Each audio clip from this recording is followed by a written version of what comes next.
Assalamualaikum warahmatullahi wabarakatuh. Kembali lagi belajar biologi bersama Bu Nurul. Ingat, ditonton sampai habis videonya agar kalian bisa memahami materinya. Tetap semangat. Halo, di pertemuan kali ini kita akan membahas materi sistem pernapasan. Silahkan dibaca KD dan juga tujuan pembelajarannya.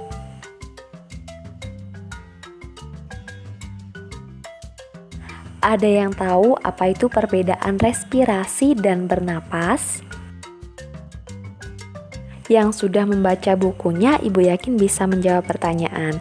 Ya, jadi respirasi adalah proses metabolisme tubuh yang mana menggunakan glukosa dan juga oksigen dan nantinya bisa menghasilkan energi dan zat sisanya itu berupa karbon dioksida. Sedangkan pernapasan itu adalah proses pertukaran gas atau udara antara makhluk hidup dengan lingkungannya. Bagaimana proses pembentukan energi di tubuh kita dan juga peranan oksigen dalam respirasi nantinya akan kita bahas di materi metabolisme kelas 12. Nah, di sini oksigen tadi yang diperoleh dari proses bernafas nantinya akan digunakan untuk respirasi. Sedangkan hasil dari respirasi yaitu karbon dioksida nantinya juga akan dikeluarkan dengan proses bernafas lagi. Nah, jadi keduanya itu saling berkaitan. Sistem respirasi atau pernapasan pada manusia ini tersusun atas organ-organ pernapasan atau saluran udara yang mana dimulai dari hidung, faring, laring, trakea, bronkus, pulmo, dan terakhir alveolus. Hidung atau nasal ini merupakan saluran udara yang pertama dan memiliki dua lubang yang dipisahkan oleh sekat hidung. Selain bernafas melalui hidung, jadi kita juga bisa bernafas melalui mulut yang mana ini berguna ketika kita butuh banyak oksigen ketika kita berolahraga. Nah, akan tetapi bernafas melalui hidung itu akan lebih baik. Kenapa? Jadi hidung memiliki fungsi yang pertama itu untuk menyaring partikel atau debu yang mana ini dilakukan oleh rambut-rambut halus dan lapisan mukosa bersilia untuk dihirup atau dikeluarkan. Kemudian fungsi yang kedua yaitu melembabkan dan menghangatkan udara yang masuk. Udara kering akan lembab melalui penguapan cairan sekresi serosa dan mukosa. Kemudian penghangatan udara dapat terjadi karena adanya radiasi panas dari pembuluh darah.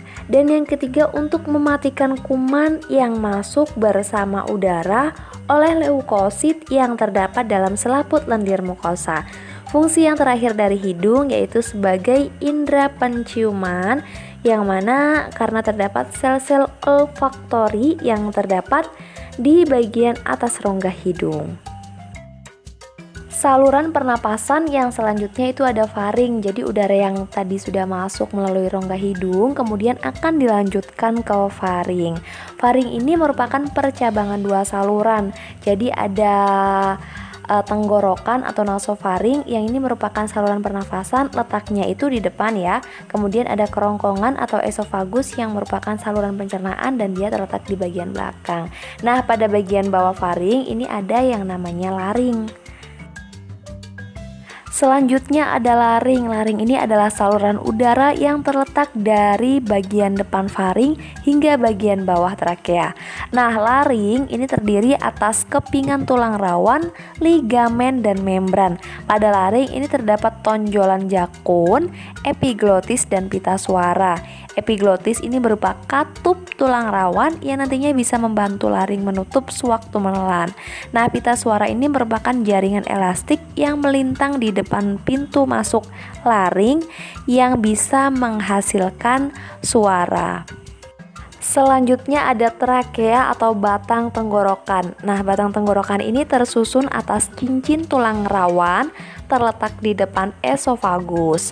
Trakea dilengkapi oleh silia-silia dan selaput lendir untuk mencegah udara kotor yang lolos dari saringan hidung masuk ke paru-paru. Dari trakea, saluran pernapasan yang selanjutnya yaitu ada bronkus dan bronkiolus. Bronkus ini adalah cabang trakea yang terletak di bagian dada dan terdiri atas lempengan tulang rawan dan otot halus. Bronkus bercabang ke arah kiri dan kanan dan menuju paru-paru. Bronkus selanjutnya mengalami percabangan lagi yang disebut dengan bronkiolus. Pulmo atau paru-paru ini adalah alat pernafasan yang terletak di dalam rongga dada, di kanan kiri jantung, dan di atas diafragma. Nah, paru-paru ini dilindungi oleh suatu lapisan berupa cairan limfa yang disebut pleura. Pleura di sebelah dalam disebut pleura paru-paru atau pleura visceralis, dan di sebelah luar disebut pleura rongga dada atau pleura parietalis. Nah, paru-paru ini terbagi menjadi dua bagian. Nah, kalau misalnya kalian lihat paru-paru, gambar paru-paru kanan itu lebih besar, ini karena di paru-paru kanan terdapat 3 lobus, 3 bronkiolus, dan 3 kelompok alveolus. Kemudian paru-paru kiri ini terdapat 2 lobus, 2 bronkiolus, dan 2 kelompok alveolus. Oke, kalau tadi kita sudah bahas tentang bronkiolus, jadi bronkiolus nantinya akan bercabang lagi membentuk saluran yang lebih halus, kemudian berakhir pada gelembung paru-paru yang disebut dengan alveolus. Nah, alveolus ini memiliki dinding yang sangat tipis dan mengandung kapiler darah. Alveolus merupakan tempat pertukaran oksigen atau O2 dan juga CO2 atau karbon dioksida secara difusi. Masih ingat kan konsep difusi? Sebelum lanjut ke materinya, ingat ya, jadi yang kita hirup saat kita bernafas itu adalah oksigen, dan yang kita keluarkan atau hembuskan itu adalah karbon dioksida. Nah, respirasi atau pernafasan itu dibagi menjadi dua, ada pernapasan eksternal. Nah, ini merupakan proses pernapasan yang terjadi di dalam paru-paru, tepatnya di permukaan alveolus, tempat pertukaran CO2 dan O2-nya. Kemudian ada pernapasan internal. Nah, ini merupakan pertukaran gas antara sel darah merah di dalam pembuluh kapiler dengan jaringan di dalam tubuh. Gitu ya. Sekarang kita bahas mekanisme pernapasan. Jadi pernapasan ini terjadi dalam 2 siklus. Yang pertama ada fase inspirasi. Inspirasi ini adalah masuknya udara ke dalam paru-paru karena tekanan di dalam lebih rendah daripada di luar paru-paru. Kemudian ada fase ekspirasi. Ini merupakan keluarnya udara dari dalam paru-paru karena tekanan di paru-paru itu lebih tinggi daripada di luar paru-paru. Nah, pernapasan itu sendiri bisa terjadi melalui 2 mekanisme, yaitu ada pernapasan dada dan pernapasan perut.